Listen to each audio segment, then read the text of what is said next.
So I've been in a bit of a Pokemon mood lately, and this news could not have come out at a better time. Generation 8 is finally here, guys. We got a trailer for it yesterday, and from what I've seen, it looks like everything I've kind of wanted in a Pokemon game for a console like this. I mean, we got some cool looking starters, the region looks pretty nice, we got some cool info about the game so far, but the only things I'm disappointed in is the name of the game. I wanted this game to be called Pokemon Paper and Plastic, damn it. That's the ultimate choice anybody could possibly make in this day and age.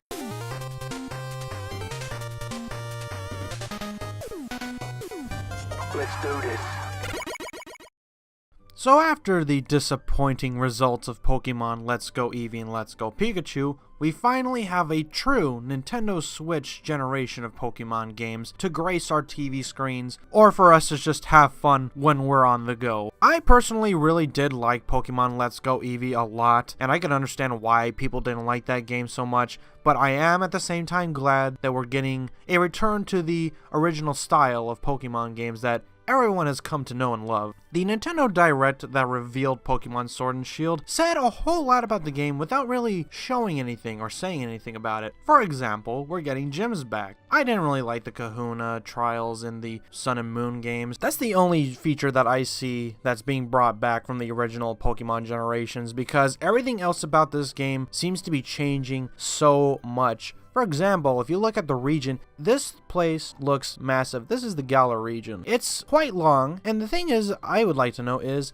this region huge because it's supposed to be kind of like an open world region a la Breath of the Wild, something that I would gladly welcome, or is it because this game is just going to be super freaking long? And by long, of course, I mean like how long is it going to take for us to beat this game? And there's a lot of different areas that are available to explore too. There's some mountainous regions, some castles, some normal little towns, some lakes, snowy mountains, something that probably could have been seen in the Kalos region, but this one just seems to be taking that to a whole new level in terms of just how big these routes and these different areas are going to be. The gyms themselves also look quite massive, looking a lot like coliseums or stadiums. They're not the simple little hallways or puzzle rooms that we've come to expect.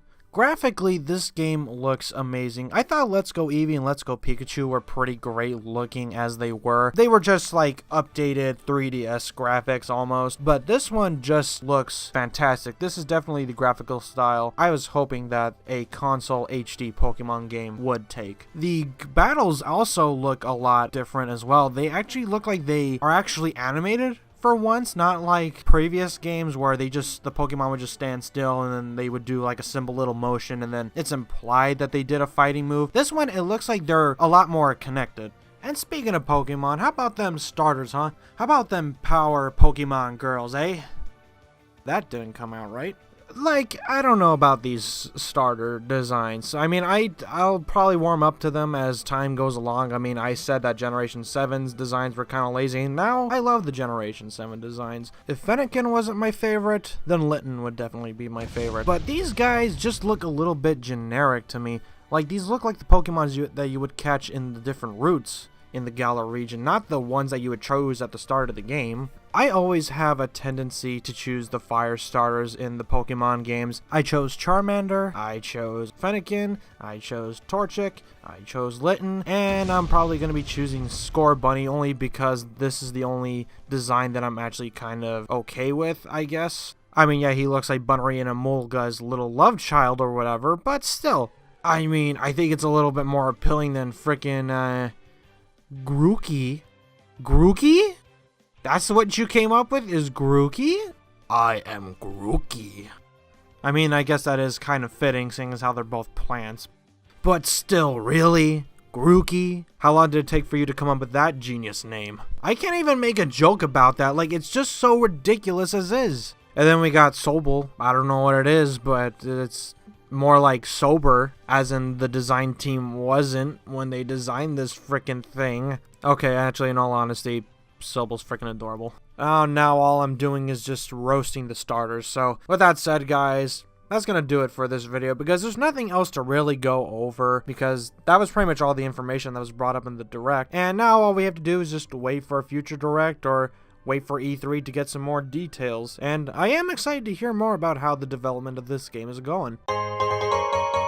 The video is pretty much over here, guys, but I don't want this to turn into a whole unrealistic speculation video. Not implying that my ideas are totally unrealistic, but I digress. I just wanted to get some stuff off of my chest in terms of the content that I'm bringing to this channel. For people who pay attention and can remember my community posts from last year, I mentioned I wanted to make a Pokemon Let's Go Eevee review and rant that went over the raging negative reviews of the game that it was receiving near its release. That video was pretty much cancelled now, mostly because I feel that it would be completely and totally irrelevant now, and I'm just not happy with how the video was coming along. I'm bringing this up because I wanted to make that video prior to Generation 8 being announced and to give some context as to the opinions that I now have for Sword and Shield. I'll probably revisit the idea closer to Sword and Shield's release, but for now, I'll try to keep making videos for this channel and trying to keep up with my content. For those who are still sticking with me, I appreciate the support, and if you liked what you saw today, give the video a like, comment your opinions on Sword and Shield down below, and subscribe to the channel. Thank you all for watching, and I'll see you guys next time whenever I get around to making another video.